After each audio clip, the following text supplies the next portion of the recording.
T1 is always getting stronger with their solid lineup, and POG will go over to Keria on Maokai support them. And 6 votes out of 9 were picked up by Keria. The advantages is going to be more difficult as Cuz. Going to go back to an old favorite here in the Nidalee. We'll be locked in now, Afrika, with some opportunities to ban away some top lane. Because I think that if you look at otherwise, what you pick would be a chase, right? Like, it'd be very on theme. You have a lot of dive, and then at some point you go in and you play aggressively. Yeah. I mean, Cho'Gath could happen. I mean, T1 have a lot of options for the top lane. They could even put together a 4-1 comp if they would like, as Canna is going to lock away the set. Okay, that is prime diver material. That's a pretty insane win rate, right? Like, that is actually... Yeah. I mean, this is what Bang played alongside. As Faker, he gets back to the lane. Of course, Fly still has his teleport available, and he might just die here as he flashes very late. Drains. Nope, you cannot start this this potential dive because you have 100 health.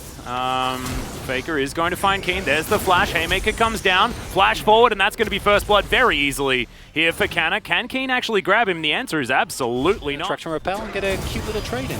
Well, there's a headbutt Pulve as Keria in a bit of trouble here. On the horse, will still get stunned as Blade Caller not exactly going to do it, as now Cuz looking for some spears.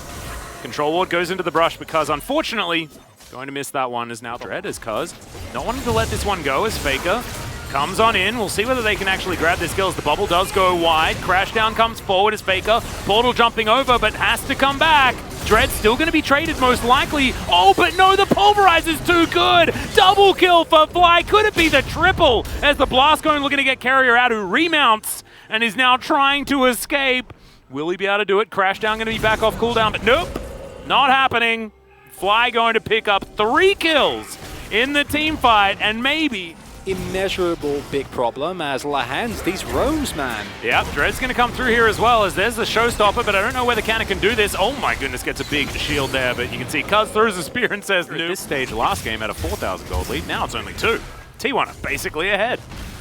As Canna will find a bit of Haymaker damage there, but Keen is starting to get pretty tanky. And where Faker was playing Zoe. And then finds some magnificent bubbles, like that one, collected here by Dread. Paddlestar going to connect once again, Cuz no mana. Area's turned up as well, as now Teddy looking for Bang. Fair bit of damage there. Very nice. Yeah, so the thing... Oh, Teddy. Yeah, teleport immediately coming in. Teddy can flash the wall and does so immediately. Attract Repel connected, but not going to be enough, of course, to save. Charger. Yeah. Right? Like, all of a sudden, one of your damage threats is gone. Same thing can happen to Fly. These are the type of scenarios that we're going to be looking for. Well, there's the train as Keen looks for Faker, doesn't find him, gets the flash out though. Now Canna looks for the backline. Carrier in a little bit of trouble here, not able to get out of the decimating smash. There's a lot of CC now, but Carrier has to flash. Gets a lot of heals. The Chaos Storm following him as he's so slow, but does make it to relative safety. Keen taking so much of this aggro as Teddy. That was a little bit too aggressive potentially, but is looking to try and make his way out. Dread not hit by that bubble, and now it's time for re-engage, but maybe it's actually not, as there's a beautiful face breaker from Canna. Hatemaker keeps him alive. Lahen's in trouble, has to flash the wall as the Scion will be taken down. Faker's not letting the cow go as Fly is hit by the bubble, and Faker doesn't have enough mana for a Paddlestar. Oh, that was heartbreaking, but T1 gonna win the fight, and now looking for even more. Why are they hard committing when Bang is in the top lane? I thought it was so good because Baron wasn't up yet, but they chose to find a different way. As, Bang is gonna be able to now turn up and grab a kill onto the set and demonstrate exactly why they probably should be fighting with him present. I'm not happy with either team here, because I think that, listen, engaging here is fine if Bang then decides to rotate to the rest of the team, right? And like, here they're still trying to disengage, so it makes sense that Bang isn't there. However, the moment this happens, still arguably okay, here you can kite back, but there is a point, which I think I'd say it's here, where like, why do you keep committing? Why are you, Afrika, why are you continuously going in forward here? You're missing your main damage dealer. Yes, you have Victor, but that's not enough. And like, listen, and you can look at Bang and go like, Bang, what are you doing? But this is a team call, and this is the problem every single time with Afrika, and this is why we're so hesitant to call this game over. Even though, still, right now, like, this is not a sizable gold lead for T1. They won like one tiny battle, but it's moments like this that give me no just, oh man, Yeah, no, just it's sad. no faith in Afrika because it's. Oh dear, this is not what you want. Look, it's so... And he's there. Yep, he's still there, guys. Carrier looking for his option. In goes Canna as well. It's pretty good as the face breaker comes down as well, but the Rel's going to be taken out first. Teddy into the back line, looking to try and clean up. And he is going to be able to take down Bang. Canna somehow still alive. The cow's going to be taken out here as Teddy. Can he actually get enough damage down? Canna's still trying to fight this one out, but the Scion's massive. And now Teddy has to contend with everyone. Cuz flashing forward, but Afrika stand their ground and wipe T1. And here we see the edge, even with a perfect find there on Fly. It's way easier before he can Fatter Storm Redder. Instead, Kana does go for Fly, who is indeed more fed, but what you see is the moment he gets slammed down and the face breaker doesn't even get used initially, a lot of damage comes through, but it's not actually enough. Teddy can't join that fight, and even when he does, that's like half a second there where he's feared by Dread. Yeah. Those half a seconds, those matter. Those are super relevant and are what kind of creates a really big problem for T1, because if Bang dies a split second earlier there, Teddy can get off a couple more autos, maybe he can actually find Fly. I want to believe. I do want to believe. As Carrier's going to dive forward. Oh no, Fly. Caught out of position.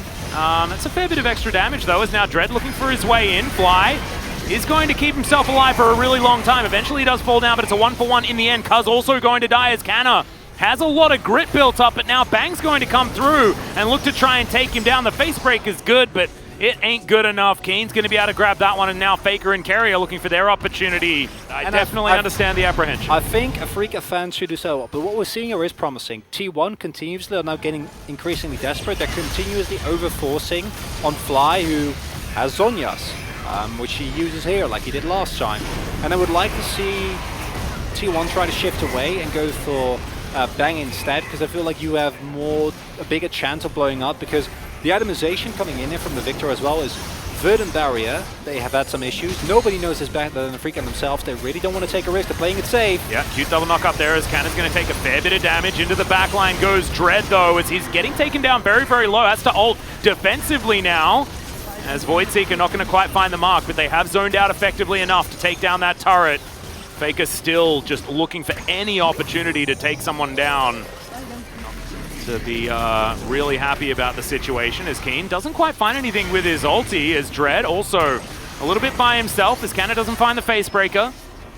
No ultis available at all for Afrika. But now Canna, he's just going to get locked down. Shield is pretty good. Face breaker as well. Does ulti to get into the back line as Bang in a lot of trouble. He is going to be executed as there's the headbutt pole onto Teddy. He's taken down as well, and now it's Faker, the last remaining damage dealer, but he has to flash out. Cuz also, I guess, has a bit of damage, but he's also running for the hills. Flash headbutt pole, and that kitty cat should be taken down. The horse probably going to win this battle, as Onslaught of Shadow is going to be used. Not a lot of damage here available in between the cow and the horse, as Blast Cone just going to be taken down so that Cuz can't use it. And he's bouncing away. This is taking a really long time. And he will die, but, you know, bought a lot of time. This is not what you want to see as a T1 fan, but as an Afrika fan, you're thinking 1%, Atlas. 1%, it's still possible. And as, look, Dread now gets in from behind them. They don't start off the Baron, as very feared is Teddy. Not quite dead just yet, as the heal does come out. Canna trying to be huge on that front line, but unfortunately, the Rel and the set, both of the engage tools just obliterated by Afrika. And what do they have to show for it? Some half health bars on their tanks. That's about it. Of course not on Keen, because he's basically immortal at this stage of the game.